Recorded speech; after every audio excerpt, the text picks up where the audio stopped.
and welcome to Culture here on I-24 News. I'm Oded Grober. Thank you for joining me.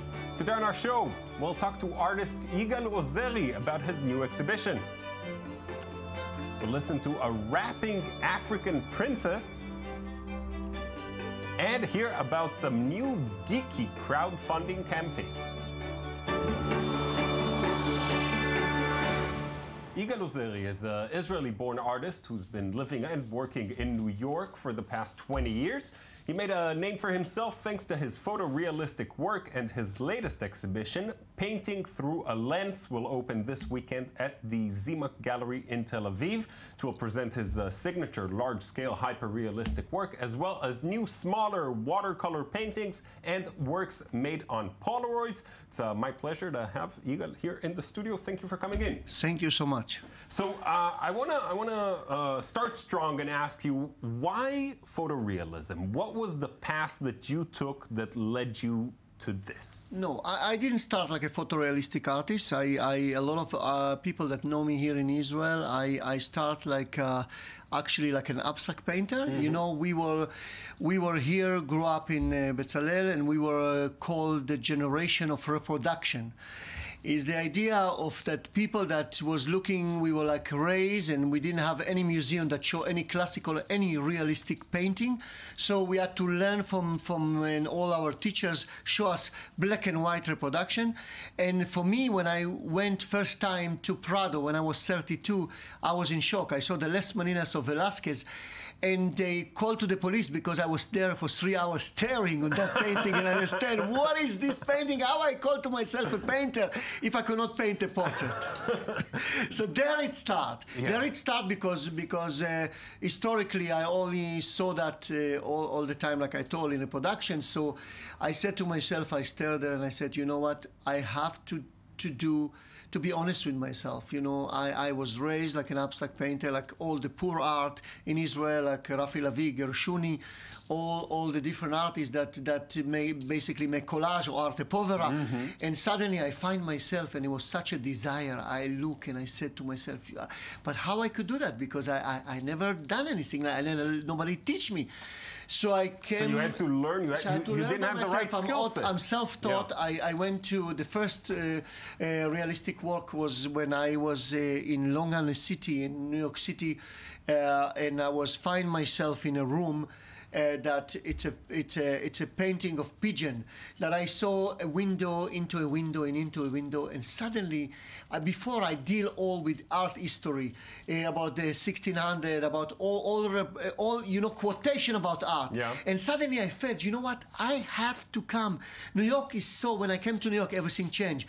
I said to myself, you know, I have to deal with the reality. I have to deal with what's happening. So I could not anymore deal with history. And suddenly I find myself painting one painting, and I call him Four Seasons. Dov Gottesman commissioned me, he's a major collector of mine, and I paint a window with pigeon. Yeah. And I paint it in the winter, in the summer, in the fall. And I felt so much joy. And then I said, you know what, it's not enough. I could not sit and do one painting. Yeah, yeah. So I realized that I have to take the camera, I have to take the photograph. Right, and work from that. Now today, when you start a new work, yeah. What's your goal? Do you try to make it as realistic as possible? Try to listen. Today I'm showing with Lou Meisel. It's a gallery that Lou Meisel and Susan Meisel, they're the biggest collector of photorealism, mm-hmm. And Lou Meisel make the idea what is photorealism. Richard Estes, Chuck Ross, many artists start with him.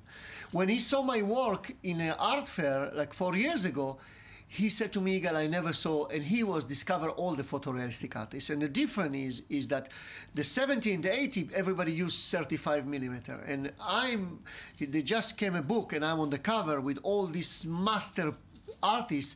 And I was very thrilled. But he told me, Igal, you are a master. You do something else. You bring the sound, the music, the smell to the painting. It's not anymore academic painting that it's very flat. You bring the life, the emotion, the psychological point to the model. And the photorealism in the world, most of the artists paint urbanic landscape. I'm the only one that paint women in the nature women and go back to the nature. This is crazy. I gotta say, you know, the process that you go through with that little. How long does it take to work on? Because these are huge paintings. It's huge painting. How long does it take to you know, complete in the end, it's a big process. It starts like a movie. It starts with the camera that we're going. Like example, when I was in Costa Rica with Priscilla, and I photographed the film about Ophelia. So she was in the nature, and I spent like 2 weeks. Then I came back to the studio. Then I edited it more like a director, and then I put it in a computer, and then I take that, and then I project that, and then I draw, and then I start in the end to paint with the small brushes. I work with a crew. I could not lie. I work with a whole crew of 15 people. I do only the face and the hair, and most of them work and help me to do. Otherwise, I will do one piece a year. Yeah. So here we can able to do 30 or 40 pieces a year. 30, 40 pieces a year. Now, in this exhibition, you're doing some other stuff. You're showing some other stuff as well, some watercolors. It's the first time that I go back in a way. That's how I was supposed to start to do black and white. I go. Basically, the master always paint with monochromatic painting. Like example, Velázquez, many painters in the past paint with brown or with first color, with all the tonality, and suddenly I discovered Olia, the new model of mine, that she's an actor and a filmmaker by herself, and she make a lot of film in black and white. Inspire me to start to do that, and I suddenly felt girl on the cover. On the cover, she's an actor that playing in a new movie with Leonardo DiCaprio and do a lot of series of television series now in New York. And she inspired me to go into that. In black and white, there's something so minimal and so quiet, but otherwise very powerful, and it's very much. Actually, the landscape almost disappear, and the most focus get the model now, and the emotion of the model. And it's a change in my work. Yeah, that's what I'm showing now in Zimak. Yeah, it looks to be a very interesting exhibition. I gotta ask, you know, you've been in New York for 20 years 24 now. years. 24 years. Yeah, all right. I'm amazed. And you told me in the beginning, you know, I'm Israeli born. Everybody said Israeli artist, American artist. Yeah. But in the end, who I am, I don't know. I know a very major artist in the New York Times writer asked me, you know, you done the most major show in a museum in the world when you are American artist. So what is your identity? You are Israeli and you are American? Do you think you would have taken a similar path in Israel? I mean, how much did it influence? I don't think, because in Israel, there's a little bit a different way, because now it's a new generation like Aram Gershuni and a lot of young artists that back to realism or back to reality.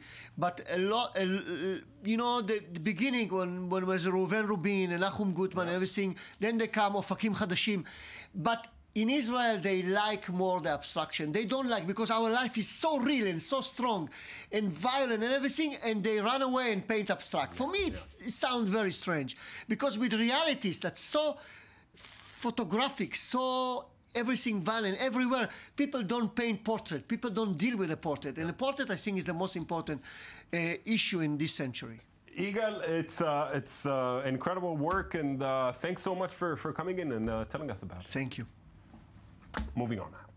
Swaziland has one of the world's last real monarchies and is often criticized for its rigid regime. The princess of the small African nation is known for something else, though, mixing her royal duties with rap music. More in this report. Officially, she's Her Royal Highness Princess Kanyiso Dlamini, Principal Princess of the Kingdom of Swaziland. But unofficially, she's Pashu, singer and rapper in a country that is still deeply traditional.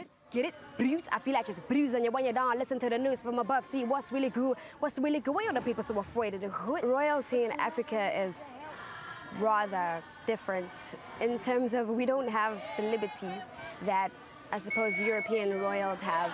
Don't have the time so much for leisure. For us, it's the culture that drives us to do what we do. Educated in England, the US and Australia, the princess began rapping as a teenager. Yet, as the king's oldest daughter, she travelled home each year to help lead the annual Red Dance, where tens of thousands of young maidens dance topless in front of their king. But the 28-year-old sees no contradiction between her love of rap and her role as a cultural custodian. The rhythm that I have from hip-hop derives from the cultural traditions that we have here in Swaziland. Ingwala, Umhlanga, Butimba, all of them. And they're what inspire me, actually. For instance, we have Tika. That's when you'll have the men saying, "Sibone mangkai sai su, au si swe, yela, au sibone mangkai sai, sugela mangkai sai su, hai sugela mangkai sai su, kai sai sugela bahai la mangkai sai." And that already sounds like rap. With more than a dozen wives and over 20 children, King Mswati is the last absolute monarch in Africa. And with 63% of the population living below the poverty line, Swaziland has frequently come under fire for its gross inequality and its quashing of political dissent. But the princess remains an ardent defender of the monarchy.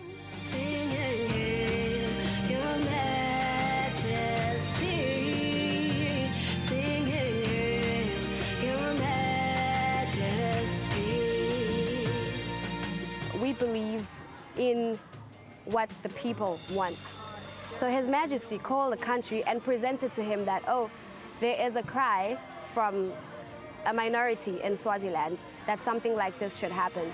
And the people said, we refuse. We want monarchy. Pashu has become a regular on the Swazi music scene, sometimes even performing at government functions. But with a seat on the King's Advisory Council and numerous charities to run, it's the role of princess she's playing hardest.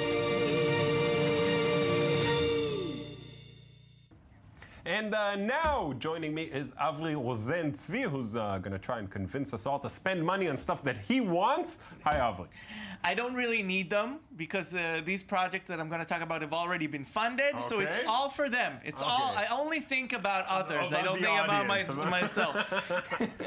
What'd you bring us? We're talking about some Kickstarter campaigns for our more geeky parts of the audience. We're going to start with a game called Battle Chasers. All right. But it didn't start as a game.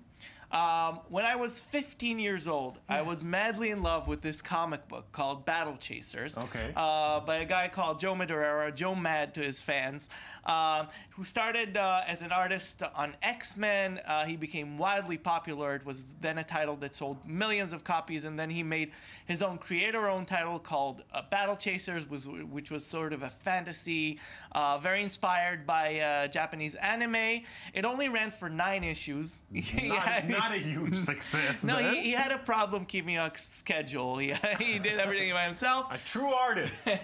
And then he moved to the world of video games, and now he's trying to bring back this story as a video game, as a role-playing game for various formats. I gotta say, it's beautiful stuff. I mean, you can definitely see that he knows his way around. He did all the art by himself. It's all based on his world and his creation, and he started a company called Airship Syndicate, and they have some really nice people working there. So what kind of game is it? So, like we said, it's a role-playing game. It's not really an action game. I know you don't like those so much. I'm not a fan, yeah. You pick up objects and weapons. It's turn-based. Learn all kind of new magic. Skills. Yeah. It's turn-based. It's like each has its own like numeric number. Numeric. So for fans of the genre, it's a beautiful game. It looks wonderful. Yeah. They already have 754,000 out of the 500 that they asked. Yeah, you have 4 days to get on the bandwagon, so you can still do it. Very nice. I already pledged, but of course. Please, you don't even have to say it. What else? Okay. The other thing we're talking about, another Kickstarter for a comic book called Steve Lichman, by 2 artists, Dave Raposa and Dan Warren. Steve Lichman is a comedy fantasy book. Which talks about an undead creature. The artwork not really on par with the. It's different. It's different. No, I like the art style. It's about an undead creature and his friends in the dungeon, and they have their own day-to-day problems. Dave Raposa is an artist. He got a lot of fans by doing sort of semi-realistic portraits of 90s characters such as the Ninja Turtles and He-Man. He got very, very a lot of fans, and now he's publishing his first comic book. He asked for $18,000, and he already has $100,000. Wow! So it's definitely happening. Yeah. 3,000 supporters for this project. Well, he was pretty modest, asking for 18. I mean, you know, somebody. They already did the book, you know. Right, they just need, you know, to get it into publishing. He's Well, going he for sold it. He's going for a very nice hardcover. Yeah.